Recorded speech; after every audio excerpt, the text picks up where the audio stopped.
हाँ जी भाई साहब। बस। हाँ मैं लाइव आ गया। जी जी जी आइए। आज दिखा रहा है लाइव, ये सेकंड 10 सेकंड हो गया। ठीक जी जी, नमस्कार नमस्कार।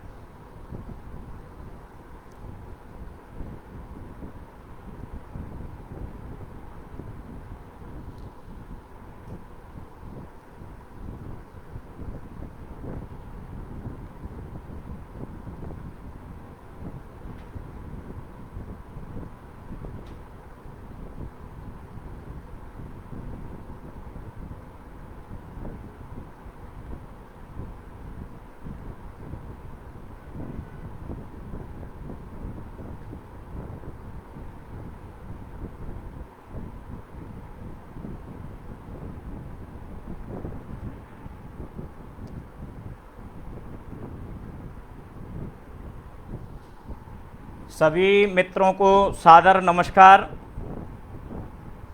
देव प्रभा प्रकाशन की ओर से नई शिक्षा नीति पर बोलने का जो अवसर मुझे चेतन आनंद जी ने जो दिया है, उसके लिए मैं उनका बहुत बहुत आभारी हूँ। और इस पूरी प्रक्रिया में जो भी मित्र, विद्यार्थी, अग्रज, अनुज जुड़ेंगे, उन सब के लिए भी मैं हृदय से अभिभूत हूँ। उन सबको सादर नमन करता हूँ और आशा करता हूँ कि वो मेरी इस वार्ता का या इस पूरी प्रक्रिया का जो भी अच्छा या बुरा प्रभाव उन पर पड़े, या वो जैसा सोचें वैसा ही फीडबैक मुझे दें। आज हमारी इस लाइव चर्चा का विषय है राष्ट्रीय शिक्षा नीति, नेशनल एजुकेशन पॉलिसी 2020, जो अभी 29 जुलाई 2020 को भारत सरकार की कैबिनेट की मीटिंग में पास हुई है, उसको अप्रूवल मिला है। और ये दिन एक दूसरे कारण से भी मीडिया में बड़ा प्रसिद्ध रहा। वह बड़ा कारण था फ्रांस से आने वाला राफेल। तो मीडिया ने राफेल को जितना दिखाया, उतना इस शिक्षा नीति के बारे में मीडिया ने ज़्यादा हो हल्ला नहीं मचाया या इस पर ज़्यादा संवाद नहीं हुआ।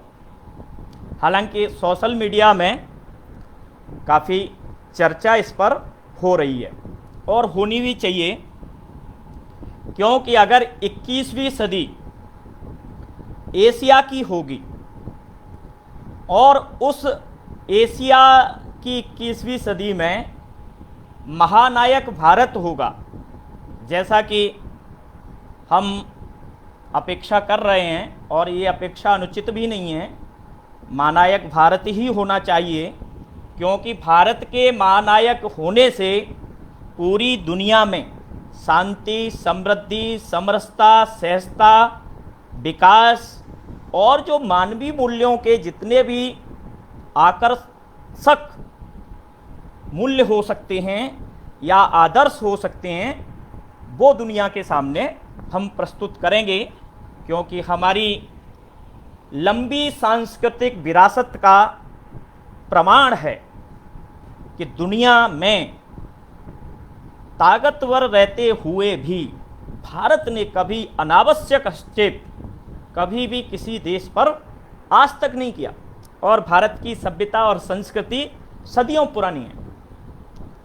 और इस महानायकत्व को या इस वैश्विक विरासत को पाने के लिए या संभालने के लिए, या जिसको हम कहते हैं विश्व गुरु की भूमिका में आने के लिए जो सबसे महत्वपूर्ण टूल या आयाम होगा या हो सकता है वो शिक्षा ही है। अतः इस राष्ट्रीय शिक्षा नीति पर मुझे लगता है एक गंभीर चिंतन विमर्श पूरे देश में होना ही है, होना ही चाहिए। हालांकि जो शिक्षा नीति आई है वो काफ़ी लंबे चिंतन विमर्श और इंटरेक्शन के बाद आई है, लेकिन जो डॉक्यूमेंट हमारे सामने ये नई शिक्षा नीति का आया है, जो ये है राष्ट्रीय शिक्षा नीति 2020, इस डॉक्यूमेंट में बहुत सारी ऐसी चीज़ें हैं,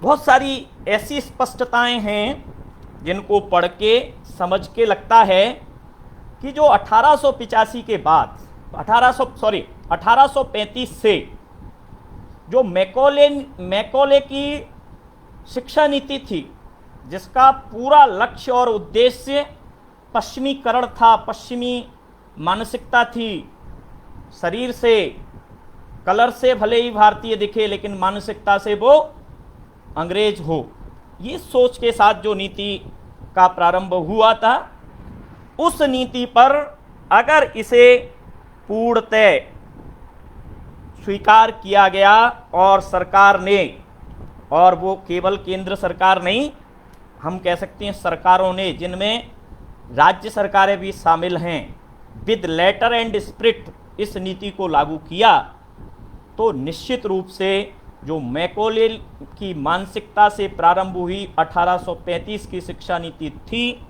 उस पर एक बड़ा विराम लगेगा। उस मानसिकता की जगह भारतीयता से समृद्ध, भारतीय मूल्य, भारतीय संस्कृति से संपन्न, भारतीय आवश्यकताओं की पूर्ति करने वाली नीति हम इसे कह सकते हैं। और ये तो भविष्य ही बताएगा कि ऐसा है क्या, जैसा कि हमारी नीति कहती है, क्योंकि भारत की आज़ादी की जो पूरी लड़ाई है, उस लड़ाई में राष्ट्रीय शिक्षा की भी बात हुई थी। गांधी जी एकदम ग्रामीण जीवन से जुड़ी हुई, हस्तकलाओं से जुड़ी हुई शिक्षा की बात करते थे, जिसका वर्धा योजना के नाम से काफ़ी चर्चा भी की जाती है। और वर्धा में उन्होंने उस शिक्षा का कैसे सामाजिक और व्यावहारिक जीवन में लागू किया जाए, उसका एक मॉडल वर्धा में उन्होंने स्थापित किया है। और हम लोग कोई भी भविष्य में जो भी वर्धा गए हैं या जो भी भविष्य में जाने वाले हैं, उस मॉडल को वहाँ देख सकते हैं। तो कहीं ना कहीं वर्धा जो की शिक्षा नीति, गांधी जी वर्धा योजना थी, वो भी इसमें कहीं कहीं झलक मिलती है। बहुत सारी अच्छाइयाँ, बहुत सारे सुंदर सुंदर स्वप्न इस शिक्षा नीति में हमारे सामने रखे गए हैं। अगर सच में ये स्वप्न साकार हुए तो मैं समझता हूँ कि भारत का भविष्य 21वीं सदी में निश्चित रूप से एशिया का नेतृत्व करने वाला ही होगा। और इस नीति में क्या क्या है, उसमें अगर हम देखें तो सबसे बड़ी बात है कि पूरी शिक्षा के ढांचे को ही बदलने की बात ये नीति करती है। चाहे वो स्कूली शिक्षा हो, चाहे उच्च शिक्षा हो, और इसमें इंटीग्रेशन की बात है, एकीकृत शिक्षा प्रणाली हो, एक से लेकर फाउंडेशनल एजुकेशन से लेकर हायर एजुकेशन तक पूरी समग्रता में ये नीति बात करती है। इस नीति में 4 खंड हैं, और अगर इस डॉक्यूमेंट को हम, सरकार के डॉक्यूमेंट को देखें तो ये अंग्रेजी में 60 पेज का है और हिंदी में 106 पेज का है, 6-7 पेज का है। टोटल 100 पेज का डॉक्यूमेंट है, जिसमें इसकी जो भी खूबियां हैं उनको बताया गया है। तो स्कूली शिक्षा में मूलभूत जो बदलाव हमें इस नीति में दिखते हैं वो बड़ा बदलाव है। अभी जो 10+2 की जो शिक्षा नीति थी, इसकी जगह एक दूसरी तरह की शिक्षा नीति लाने का प्रयास किया गया है और समय उतना ही है। पहले अगर सरकार की व्यवस्था के अनुसार देखें तो हमारे छोटे छोटे बच्चों को 6 वर्ष की आयु में स्कूल में प्रवेश मिलता था। 6 वर्ष की आयु के बच्चे को ही हम क्लास 1 में प्रवेश दिला सकते थे और 6 और 12 टोटल मिला के 18 वर्ष की आयु तक की शिक्षा की 10+2 ये जो मॉडल चल रहा था, समय उतना ही है। ये भी जो LKG UKG में हम लोग पढ़ाते थे, 6 वर्ष में तो प्रवेश पहली कक्षा में मिलता था, लेकिन LKG UKG में जो आजकल 3 साल के बच्चे को बिठाने की बात थी, वो बात यहाँ आंगनवाड़ी केंद्रों और बाल वाटिका के रूप में सरकार ने जोड़ने का प्रयास किया है। और इस शिक्षा का जो मॉडल होगा वो मॉडल होगा 5 वर्ष प्लस 3 वर्ष प्लस 3 वर्ष प्लस 4 वर्ष, जो ये बताता है कि किस प्रकार से शिक्षा का जो पुराना मॉडल है वो एक नए मॉडल से इंटीग्रेटेड रूप में बदल जाएगा। और दूसरी बात इसमें यह बताई गई है कि शिक्षा में जो मूल्यांकन की पद्धति और प्रक्रिया है वो बहुत ही लचीली, सहज, सरल और आपस में जुड़ी रहेगी। जैसे 10th में और 12th में बोर्ड की एग्ज़ाम अभी तक होती है, बोर्ड की एग्ज़ाम इस शिक्षा नीति में भी होगी, लेकिन उसमें परिवर्तन ये किया गया है कि विद्यार्थी को एक तो मुख्य परीक्षा देने का अवसर मिलेगा, दूसरा मुख्य परीक्षा के अलावा एक वैकल्पिक परीक्षा देने का भी अवसर मिलेगा। अगर विद्यार्थी पहली परीक्षा में ठीक नहीं कर पाता है तो उसको एक मौका परीक्षा देने का और मिलेगा।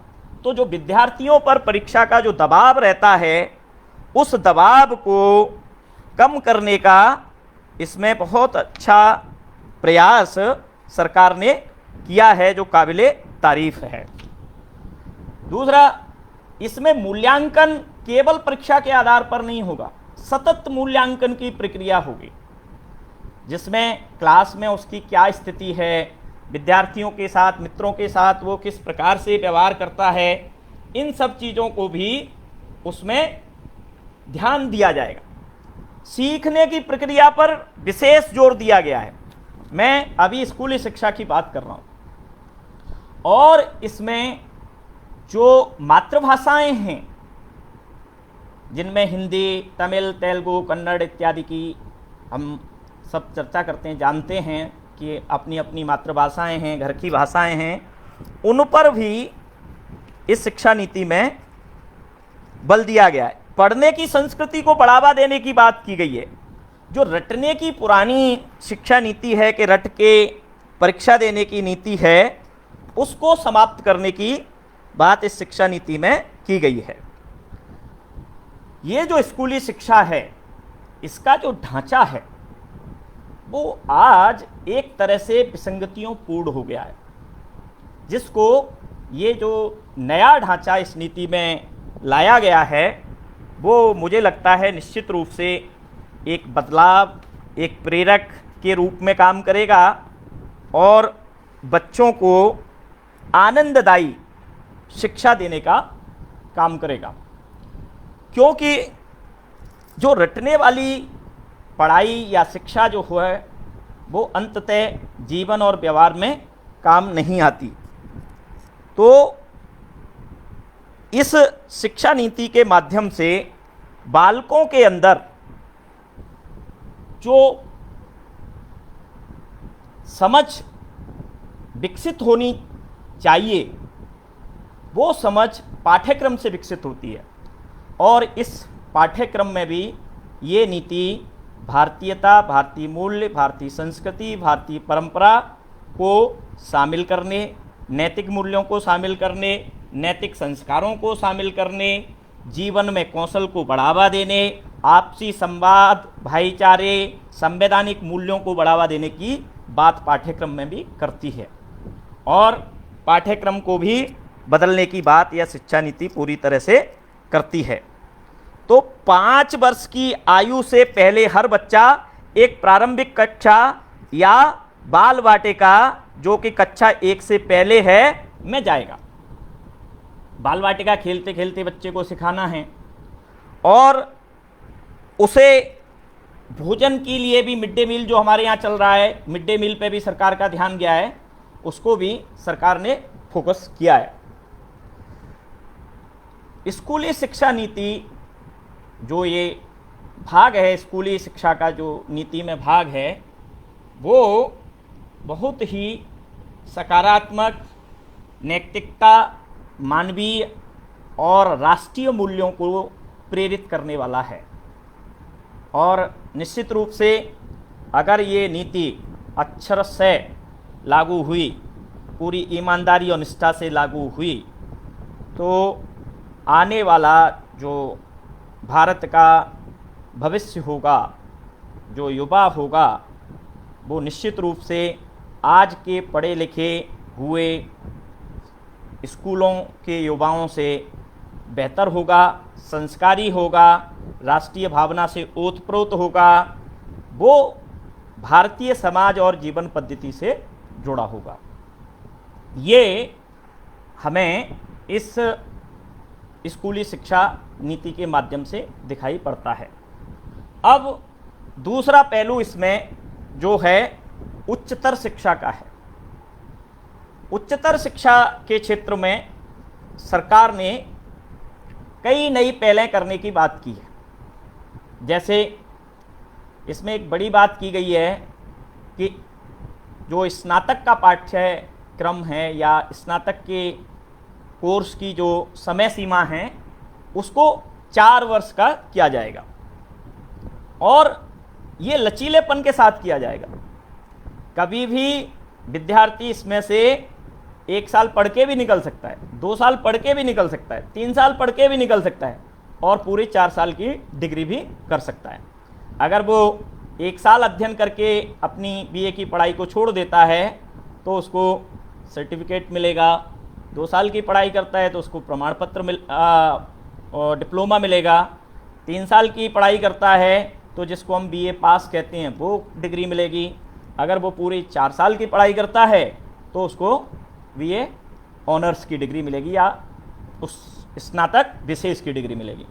ये जो लचीलापन है उसका लाभ ये होगा कि कई विद्यार्थी ऐसे होते हैं, कई कारणों से अपनी पढ़ाई को पूरा नहीं कर पाते हैं और उनको बीच में शिक्षा छोड़नी पड़ती है, और कभी वो पढ़ लिख करके संघर्ष करके ऐसी स्थिति में आ जाते हैं कि वो पुनः पढ़ना चाहते हैं तो वो पुनः पढ़ सकते हैं। तो ये एक अच्छी पहल मैं मानता हूँ कि कोई भी विद्यार्थी अगर 2 साल के बाद किसी कारणवश विश्वविद्यालय को, कॉलेज को, कैंपस को छोड़ देता है और उसको लगता है 10 साल बाद, 15 साल बाद वो इसके लिए पुनः ज्वाइन कर सकता है, अपनी डिग्री पूरी कर सकता है, तो ये अवसर शिक्षा नीति उस विद्यार्थी को, आने वाले विद्यार्थी को निश्चित रूप से देगी। और एक दूसरी महत्वपूर्ण बात इसमें ये की गई है, एमए का जो अभी तक का पाठ्यक्रम था, समय सीमा थी उसकी 2 वर्ष थी, उसको कम करके 1 वर्ष किया गया है। उसमें भी ये है कि जिन विद्यार्थियों ने 3 साल की बीए की डिग्री ली है उनको एमए 2 वर्ष ही करना है। जिन विद्यार्थियों ने 4 साल की डिग्री ली है उनको एमए अपना 1 साल में करना है। तो जो एमए की समय सीमा 1 साल की गई है उसका 1 वर्ष ये शिक्षा नीति स्नातक के विद्यार्थी के रूप में बढ़ा देती है। एक डिग्री हमारे विश्वविद्यालय और देते हैं, एमफिल, जिसको हम लघु शोध प्रबंध कहते हैं, वो मास्टर ऑफ फिलॉसफी कहते हैं, उसको इस शिक्षा नीति ने समाप्त कर दिया है। एमफिल की डिग्री इस शिक्षा नीति के माध्यम से नहीं दी जाएगी। और मैं समझता हूँ कि एक तरह से देखा जाए तो इसकी आवश्यकता भी नहीं है, क्योंकि जो विद्यार्थी 4 साल में या 5 साल में या 6 साल में पीएचडी करता है तो 1 साल का समय जो पीएचडी में आने का है उसको कोर्स वर्क कराना चाहिए, और 6 महीने या एक साल और उसको कैसे पीएचडी, कैसे थीसिस, कैसे शोध आलेख लिखे जाते हैं इसको भी उसको पढ़ाया जाना चाहिए। तो एमफिल की डिग्री को जिस तरह से इसमें समाप्त किया गया है मुझे लगता है ठीक है। और हायर एजुकेशन में बहुत सारे रेगुलेशंस करने वाली संस्थाएं हैं, मतलब इंस्टीट्यूशंस हैं, उनको इस शिक्षा नीति के माध्यम से सबको एक हायर एजुकेशन कमीशन के अंदर लाया जाएगा। एक बहुत बड़ा कदम होगा कि एक ऐसा आयोग बने, लेकिन मैं समझता हूँ उसे एक संवैधानिक आयोग बनाना चाहिए, क्योंकि फिर उसमें स्वतंत्रता, उसमें हस्तक्षेप की संभावनाएं सरकार की कम हो जाएंगी। तो उसमें यूजीसी जो रेगुलेटरी अथॉरिटी है वो समाप्त हो जाएगी, एआईसीटीई और बहुत सारी जो संस्थाएं हैं जो धीरे धीरे समाप्त हो जाएंगी।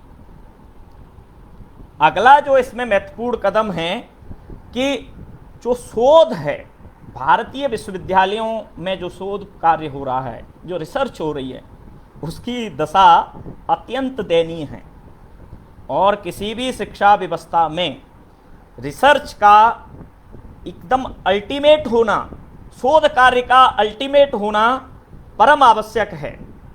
अगर शोध कार्य स्तरीय नहीं है और वो स्तरीय विश्व स्तरीय नहीं है तो पूरा ही आपका शैक्षणिक तंत्र प्रश्न चिन्ह लग जाता है उस पर कि आपका जो रिसर्च है ऑथेंटिक होना चाहिए, दुनिया उसको सलाम करे। मैं समझता हूँ कि आज़ादी के बाद से अब तक भारतीय विश्वविद्यालयों में जो भी शोध कार्य हुआ है उस पर गंभीरता से चिंतन करते हुए इस शिक्षा नीति ने नेशनल कमीशन बनाने की बात की है, एक एनआरएफ बनाने की बात की है, नेशनल रिसर्च फाउंडेशन बनाने की बात की है।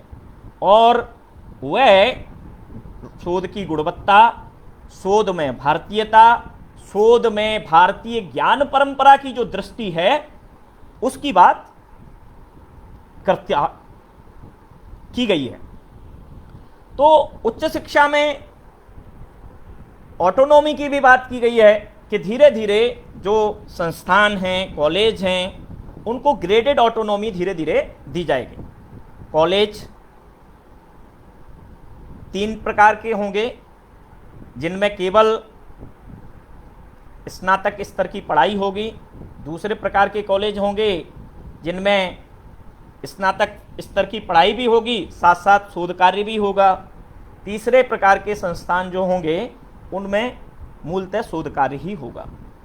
तो जो ऑटोनॉमी की बात की गई है कि कॉलेज ही पूर्णतः अपना प्रबंध करेगा, वो भी एक शिक्षा संस्थानों की दृष्टि से देखा जाए तो एक बेहतरीन प्रयास इस नीति में किया गया है। बहुत सारी खूबियां हैं, बहुत सारी अच्छाइयां हैं, और उनको देखते हुए हम कह सकते हैं कि आज की जो आवश्यकता है उस आवश्यकता को ध्यान में रख करके ये शिक्षा नीति हमारे सामने आई है। ये जो 106 पेज का जो डॉक्यूमेंट है, जिसके मूलतः 4 खंड हैं और उन 4 खंडों में 4 अध्याय हैं, उन 4 अध्यायों में 27 हेडिंग्स हैं, टॉपिक्स हैं। उनमें से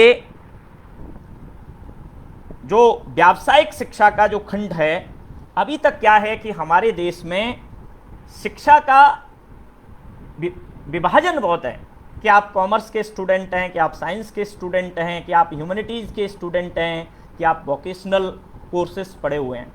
ये जो विभाजन था, उस विभाजन को ये शिक्षा नीति एकदम समाप्त करती है और पूरी शिक्षा को एक मानती है। और आपको अपनी शिक्षा पूरी करते हुए, स्कूली शिक्षा पूरी करते हुए भी आपको वोकेशनल शिक्षा की जो चीज़ें हैं वो भी आपको पाठ्यक्रम में पढ़ने को मिलेंगी। जैसे आपको कारपेंटरी करने का मौका मिल सकता है, आपको इलेक्ट्रीशियन बनने का मौका मिल सकता है, आपको कुमार की कला सीखने का मौका मिल सकता है, संगीत कला सीखने का मौका मिल सकता है। बहुत सारी, जैसे जिस विद्यार्थी की रुचि होगी वो व्यावसायिक शिक्षा इस नीति के डॉक्यूमेंट के माध्यम से आगामी आने वाले समय में हमारे विद्यार्थियों को मिलेगी, जो इस शिक्षा नीति का बहुत बड़ा कदम होगा। कई अच्छाइयाँ हैं, कई संभावनाएं हैं, कई ऐसी चीज़ें हैं जो इस शिक्षा नीति के स्वरूप को आमूल चूल परिवर्तित कर देंगी।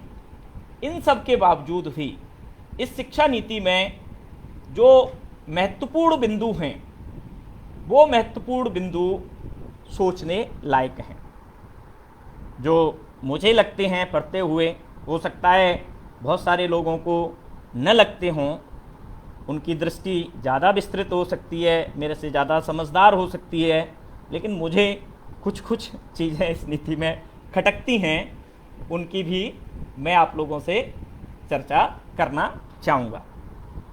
वो महत्वपूर्ण बिंदु इसमें एक है, निजीकरण पर यह शिक्षा नीति बहुत तेज़ी से बल देती है, बहुत गहराई से बल देती है। शिक्षा का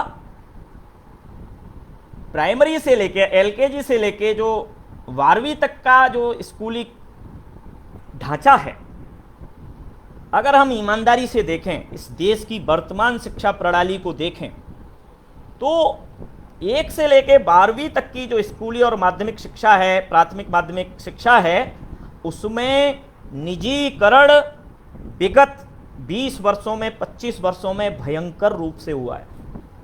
और सत्य ये है कि हम पिछड़े से पिछड़े गांव में चले जाएं, क्षेत्रों में चले जाएं, वहाँ कोई भी अभिभावक अपने बच्चे को सरकारी स्कूल में नहीं पढ़ाना चाहता, भले ही उसकी आर्थिक स्थिति दयनीय हो, फीस न दे पाए, भले ही उसका मिड डे मील के नाम पर, छात्रवृत्ति के नाम पर उसके विद्यार्थी का रजिस्ट्रेशन स्कूल में हो, लेकिन उसके पिता की आकांक्षा, परिवार की आकांक्षा ये होती है कि मेरा बेटा, मेरा बच्चा प्राइवेट स्कूल में पढ़े।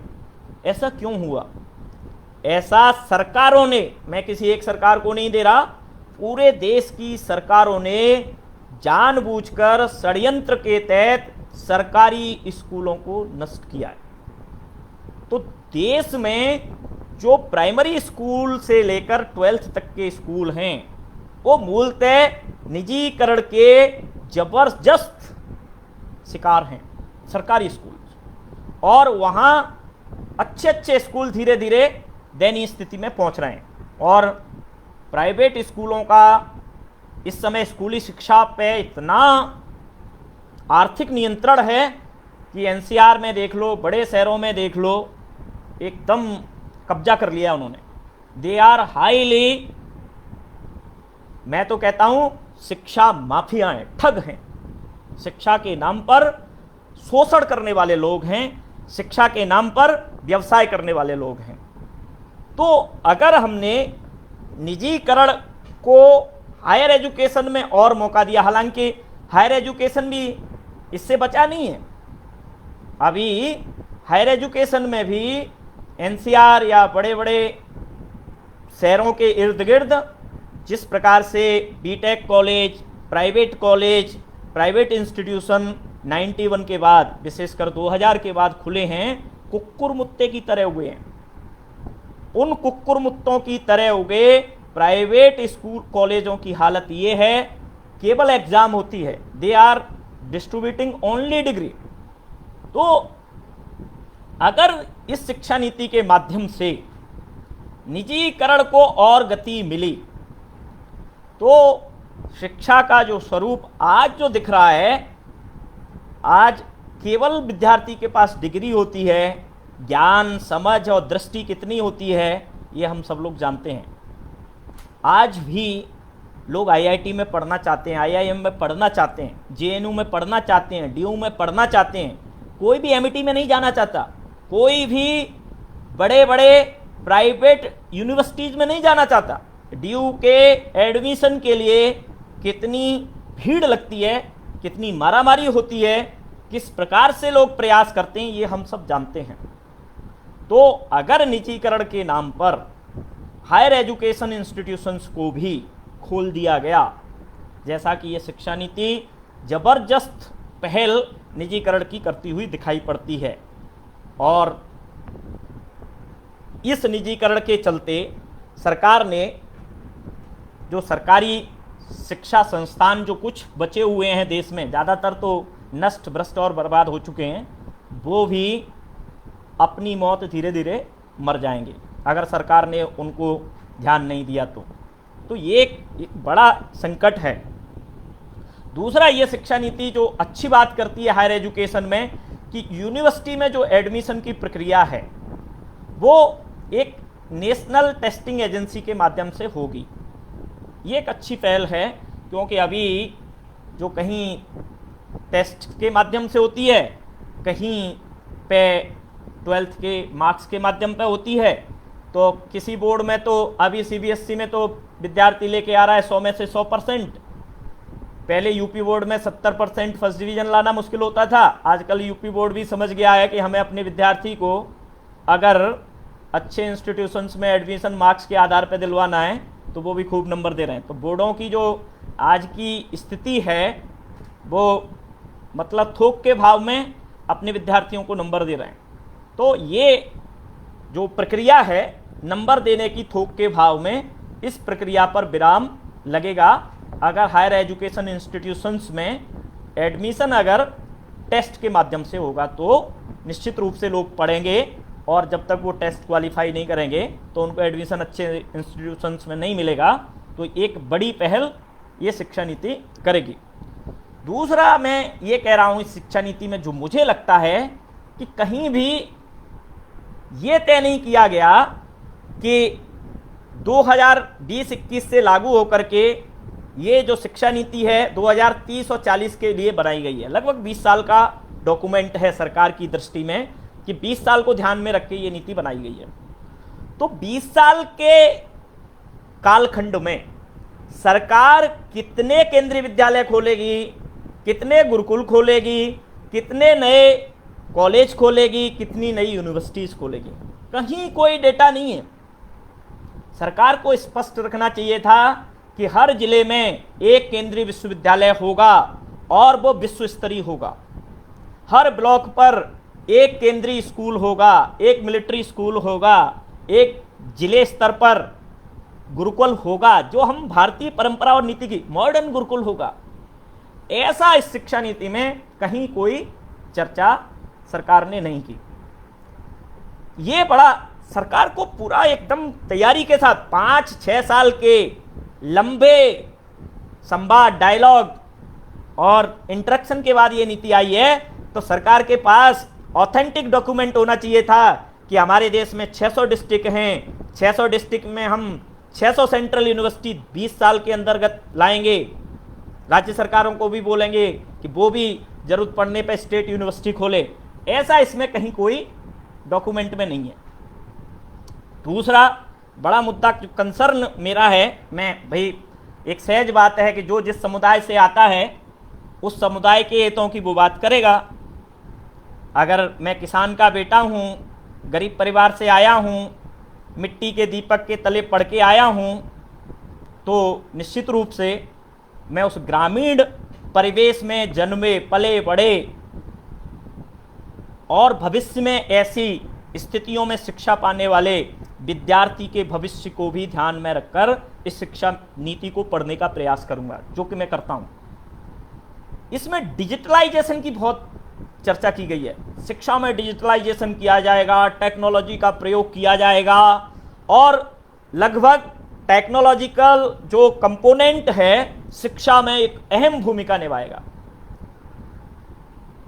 सत्य ये है कि डिजिटलाइजेशन होना भी चाहिए। टेक्नोलॉजी को हम छोड़ के नहीं चल सकते। 21वीं सदी है और कोई भी देश आज टेक्नोलॉजी के बिना जी नहीं सकता, लेकिन उस टेक्नोलॉजी को अफोर्ड करने वाले इस देश में कितने लोग हैं, ये सरकार के सामने बड़ा कंसर्न है। हालांकि शिक्षा नीति वंचित वर्गों की अनुसूचित जातियों की, अनुसूचित जनजातियों की, दिव्यांगों की, स्त्रियों की बात करती है, उनके कंसर्न को ध्यान में रखती है।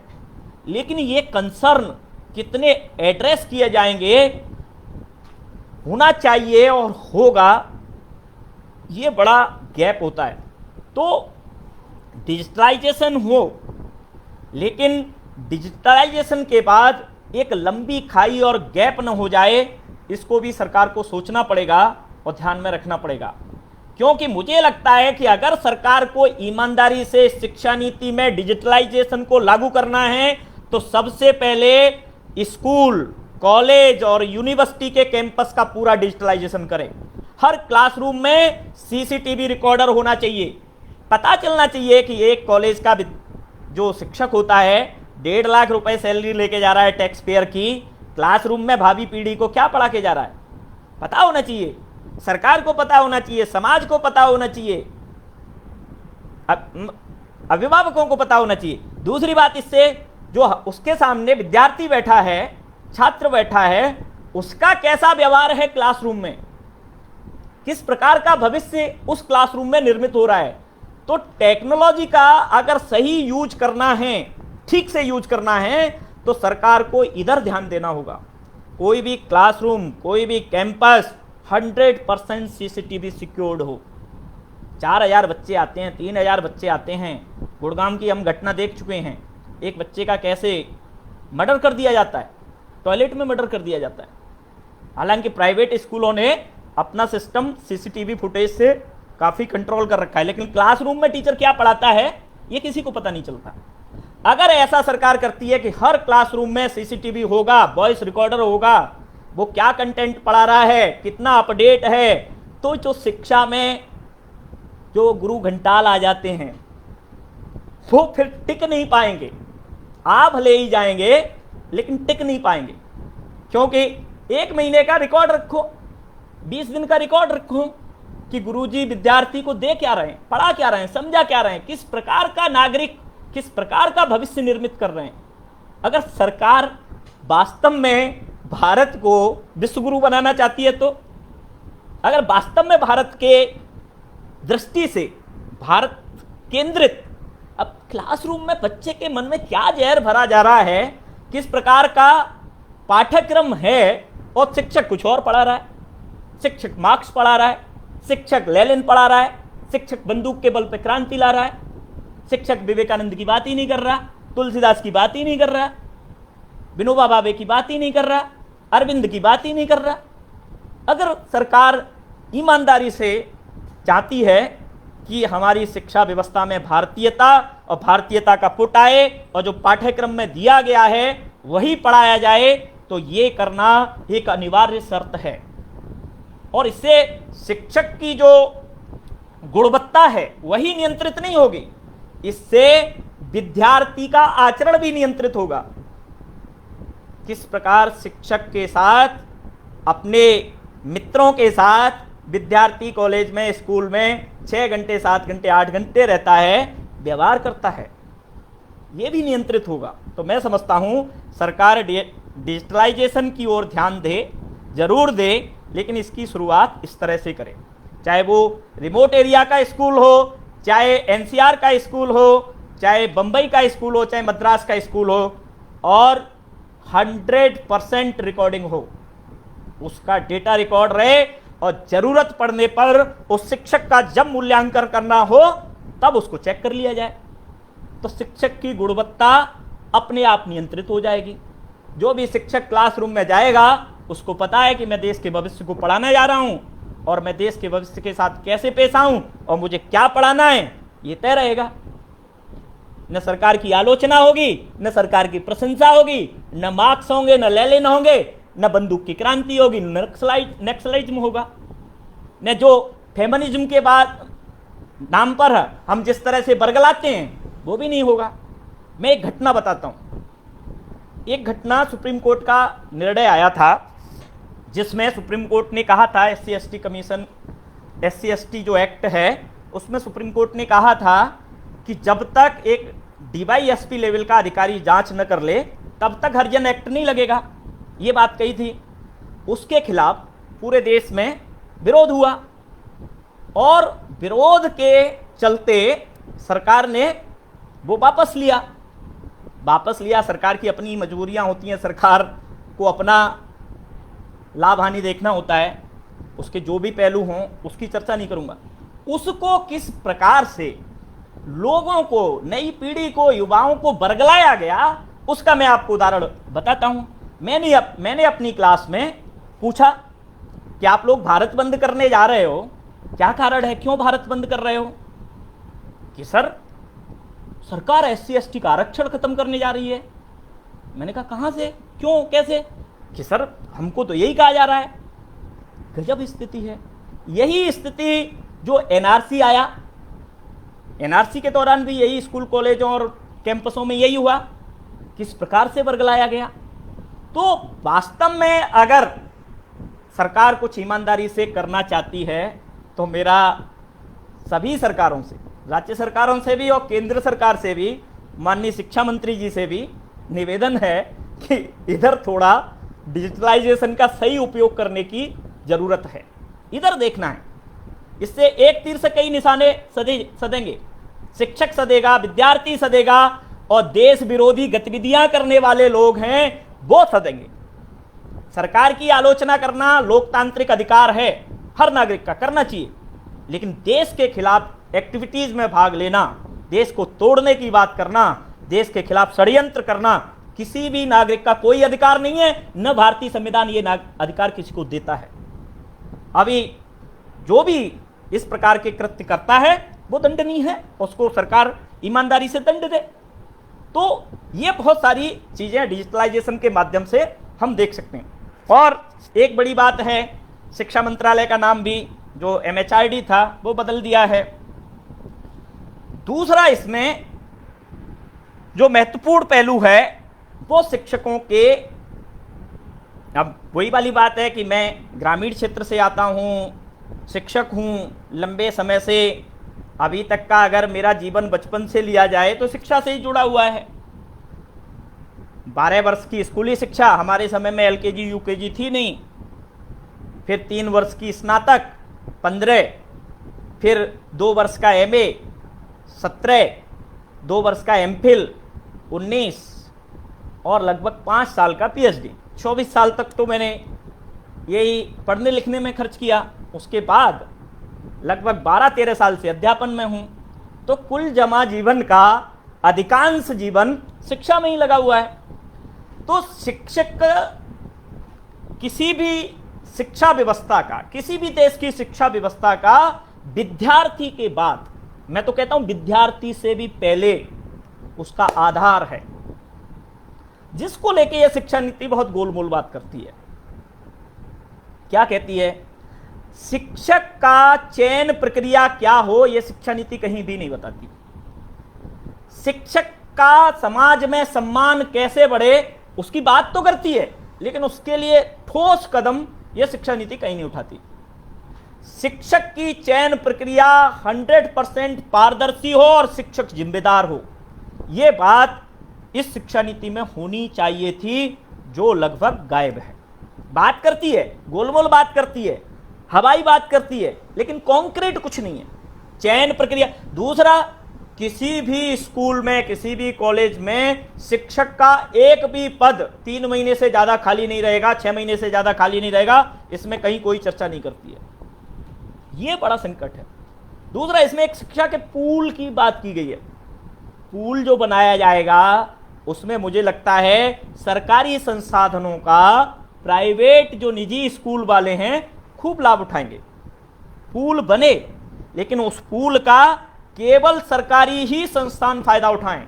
राष्ट्रीय संपत्ति का, राष्ट्रीय धन का लाभ निजी उद्योग धंधे वाले, व्यवसाय वाले, शिक्षा माफिया न उठाएं, जबकि ये नीति दोनों को मिलकर के उन संसाधनों के लाभ की बात करती है। तो शिक्षकों की नियुक्ति किस प्रकार से हो, शिक्षक जिम्मेदार किस प्रकार से हो, शिक्षक का कार्यकाल निश्चित कैसे हो, शिक्षकों की नियुक्ति के लिए सरकार को स्कूली शिक्षा के लिए प्रदेश स्तरों पर और उच्च शिक्षा के लिए राष्ट्रीय स्तर पर एक यूपीएससी की तरह आयोग बनाना चाहिए। उस आयोग में मैंने पहले भी बोलते हुए कहा है कि 20% से ज्यादा साक्षात्कार को महत्व नहीं दिया जाना चाहिए। बचे हुए 80% में से 50-50% रिटन टेस्ट और उसकी एजुकेशनल क्वालिफिकेशन को महत्व दिया जाना चाहिए। तो मैं समझता हूं भारतीय शिक्षा में शिक्षकों की जो गुणवत्ता है उसका कायाकल्प हो जाएगा। जो जुगाड़ से, चरण वंदना से, धन से या जीवन यापन के लिए शिक्षा में आते हैं वो लगभग एकदम एंटीवायरस लग जाएगा। No one can come without content and quality and talent. कोई नहीं आ सकता, खत्म हो जाएगा और शिक्षा का स्वरूप एकदम बदल जाएगा। जो व्यक्ति 20 लाख रुपए देके कॉलेज में असिस्टेंट प्रोफेसर बना है, 25 लाख रुपए देके असिस्टेंट प्रोफेसर बना है, उसका अगला लक्ष्य वाइस चांसलर बनने का होगा, क्योंकि इतना व्यय करने के बाद वो फिर कमाने की सोचेगा। क्योंकि और तो कहीं अभी तक मुझे दिखता है शिक्षा में शिक्षक के रूप में भ्रष्टाचार का एक ही माध्यम है कि आप ज़्यादा ज़्यादा क्लास नहीं ले सकते, जो दायित्व दिए गए उनका निर्वहन नहीं करो। आर्थिक भ्रष्टाचार लगभग सीमित है, बशर्ते आप प्रशासनिक पदों पे न हो, प्राचार्य न हो, वाइस चांसलर न हो, या जहाँ से वित्तीय गतिविधियाँ होती हैं उन पदों पे न हो। तो लगभग आर्थिक भ्रष्टाचार आज की डेट में भारत के स्कूलों, कॉलेजों, विश्वविद्यालयों में नहीं है। अब मिड डे मील वगैरह में तो है, वो सब जानते हैं और उसको कोई ख़त्म भी नहीं करना चाहता।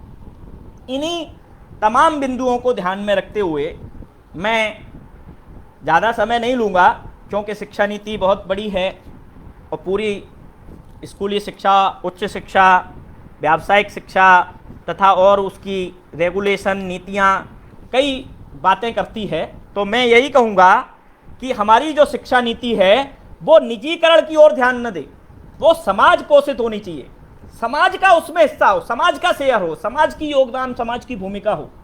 निजी हाथों में अदानी, अंबानी, टाटा, बिरला को शिक्षा न दी जाए, इसको रोका जाए।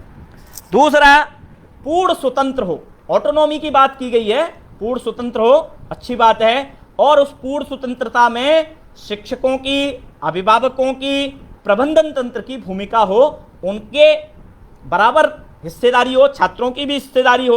अच्छा, इस शिक्षा नीति में एक बोर्ड ऑफ गवर्नर्स की बात की गई है, बड़ी चालाकी से सरकार लाई है बोर्ड ऑफ गवर्नर्स। उसमें कहीं नहीं बताती सरकार कि भैया बोर्ड ऑफ गवर्नर्स में कौन होगा, अदानी साहब होंगे कि अंबानी साहब होंगे कि बिरला होंगे कि टाटा होंगे कि श्रीनिवास त्यागी होगा या कोई अभिभावक होगा। उसको गोल मोल घुमाती है सरकार। भविष्य में इस पर नीति बनाएगी। बोर्ड ऑफ गवर्नर्स की जरूरत नहीं है शिक्षा इंस्टीट्यूशंस को चलाने के लिए। उसके लिए एक ट्रांसपेरेंट सिस्टम बनना चाहिए। उसमें कोई भी उद्योगपति जिसका जिस स्कूल से कभी कोई वास्ता और लेना देना नहीं रहा है, उसको गवर्निंग बॉडी में आने का कोई अधिकार नहीं होता है। जैसा कि आजकल हम दिल्ली विश्वविद्यालय में देख रहे हैं कि 12 कॉलेजों को 3 महीने से सैलरी नहीं मिली है। दिल्ली सरकार कहती है कि हम तो दे रहे हैं, जब दे रहे हैं तो उस दिए हुए अकाउंट का पैसा कोई कैसे खा जाएगा। तो ये सोचने वाली बात है कि जैसे ही सरकार शिक्षा तंत्र में पॉलिटिकल लोगों को, व्यवसाय करने वाले लोगों को, अपनी राजनीतिक विचारधारा से जुड़े हुए लोगों को लाएगी, तो शिक्षा का जो पवित्र मंदिर है वो दूषित ही होना है, जैसा कि लंबे समय तक कांग्रेस ने किया है। कांग्रेस ने आज़ादी के बाद कम्युनिस्टों के हाथ में शिक्षा दे दी और कम्युनिस्टों ने इस देश की शिक्षा व्यवस्था में तोड़फोड़ मचा दी, विध्वंस मचा दिया। भारतीय संस्कृति और समाज की जितनी भी खामियां और बुराइयां शिक्षा व्यवस्था संस्थानों में हो सकती है, शोध कराए गए, समाज को विघटित किया गया, तमाम तरह के दुष्चक्र और षड्यंत्र किए हैं। मैं अच्छी तरह से जानता हूं, मैं जेएनयू का विद्यार्थी भी रहा हूं और कम्युनिस्टों को खूब ठीक से समझता हूं कि क्या स्थिति है उनकी और उन्होंने शिक्षा को कैसे बर्बाद किया है। तो मेरा व्यक्तिगत मानना है, किसी भी पॉलिटिकल विचारधारा के आदमी को बोर्ड ऑफ गवर्नर्स का हिस्सा नहीं होना चाहिए। एक्स वाई जेड कोई भी, देश से बड़ा कुछ भी नहीं है, देश सबसे बड़ा है, बाद में सब कुछ आता है, देश के साथ कोई समझौता नहीं।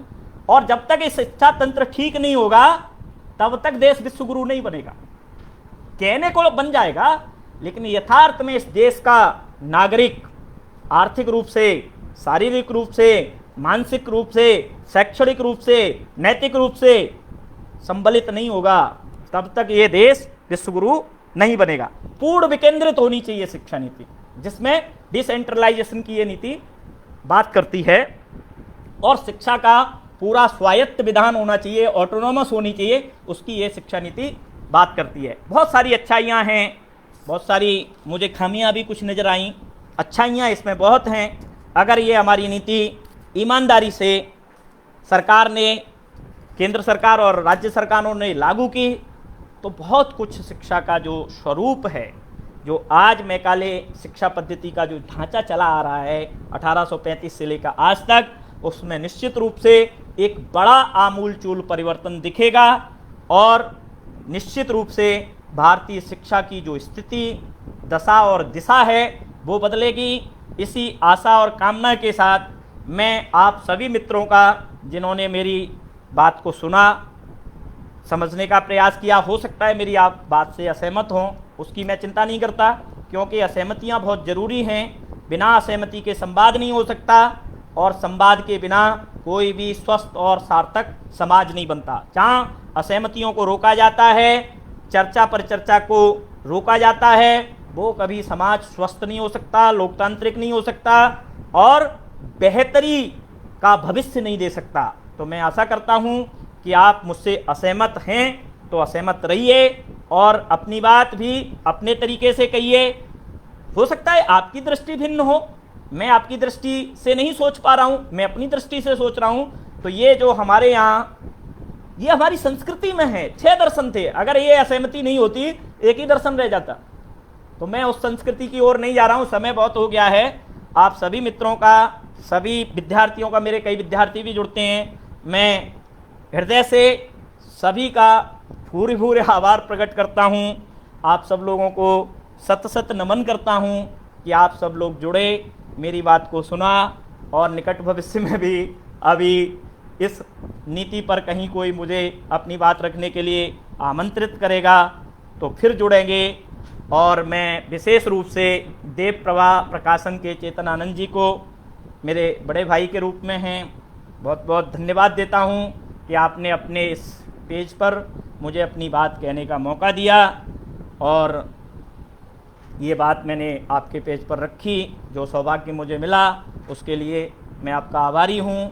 बहुत बहुत धन्यवाद सभी मित्रों को, अनुजों को, अग्रजों को, छात्रों को सादर नमस्कार, सादर प्रणाम। इसी के साथ मैं अपनी बात को विराम देता हूँ।